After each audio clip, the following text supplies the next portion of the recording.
ណាមិនដើម្បីការកាត់តិចក្រាញ់របស់ម៉ាក់បេឡានេះអត់ឲ្យចាញ់ចិត្តទេហ្វេនសួរថាមានអាខ្លាំងអត់ថៃមិនមានគ្រាន់តែតិចក្រាញ់ខ្លាំងហ៎បងប្អូនមានគ្រាន់តែថាម៉ាក់បេឡាបញ្ចេញអត់បានមិនមែនម៉ាក់បេឡាមិនចង់ផុសទេការផុសតិចក្រាញ់អាខ្លាំងនឹងចង់ណាប៉ុន្តែពេលផុសទៅគឺ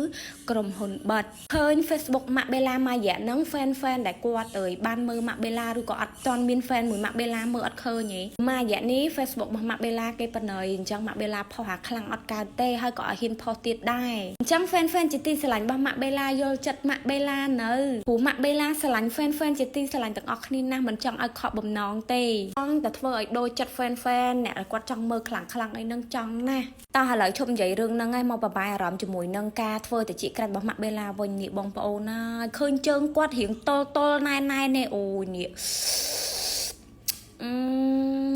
ជាតិណាស់បងប្អូនអើយឡើងមកដុំធំប៉ុណ្ណាណៃហ្មងសួរថាឈឺអត់ពេលគាត់អត់ទាន់កាត់ទៅច្បាច់ប៉ះកន្លែងនឹងអត់បានទេតែលើអូយប៉ះបានមកឆ្លាញ់មុនមកគាត់ថាគាត់ខ្លាចឈឺណាប៉ុន្តែពេលគាត់កាត់គាត់ថាអូយបងហើយបែងកាត់ដៃស្រាលម៉ែបែងកាត់អត់មានអារម្មណ៍ថាអូយឲ្យខ្ញុំភ័យឲ្យខ្ញុំខ្លាចហ្មងគាត់កាន់កត្រៃមកក៏ខ្ញុំមានអារម្មណ៍ថាអូយតំណងពេលដកចេញវារត់តែធូ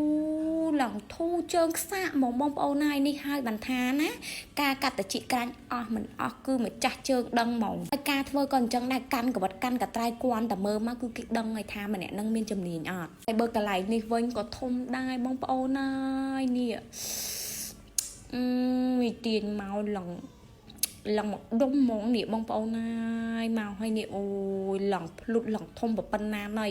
គាត់ថាឈឺណែនអួលចាក់ពេលដែលពាក់ស្បែកជើងប៉ាត់តាពេលដែលដើរទៅណាមើលអារម្មណ៍ថាឈឺចាក់មែនតែនដែលកញ្ចក់ដែលស្រួចមុតចាក់ជើងរបស់គាត់ហើយឡើងចង់ហើមក្រហមហ្នឹងណាដោយសារតែគាត់ឈឺហ្នឹងហើយបានគាត់មករកម៉ាក់បេឡា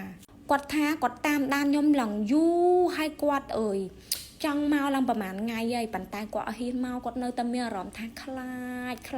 ព្រោះដោយសារគាត់រៀងចាលហ្មងជាមួយនឹងការធ្វើតែជីកក្រាញ់បងប្អូនយល់ទេពេលដែលយើងធ្វើហើយគេកោះគេឆ្កៀលយើងគេចាក់គេរុកគេបុកយើងហើយ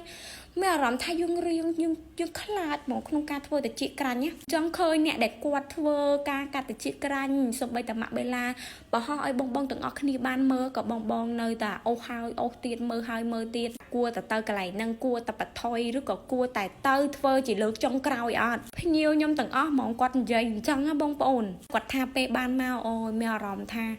ធូរចិត្តមែនតើហើយសុបាយចិត្តខ្លាំងណាស់ពេលខ្ញុំច្បាច់កន្លែងនេះបងប្អូនឲ្យឡើងធូរឡើងខ្សាគាត់ថាអូយអត់ឈឺទេបងហើយបីតែឈាមក៏អត់ឈាមដែរនឹកស្មានថាខ្ញុំកាត់ហើយអត់ឈាមអត់ឈឺ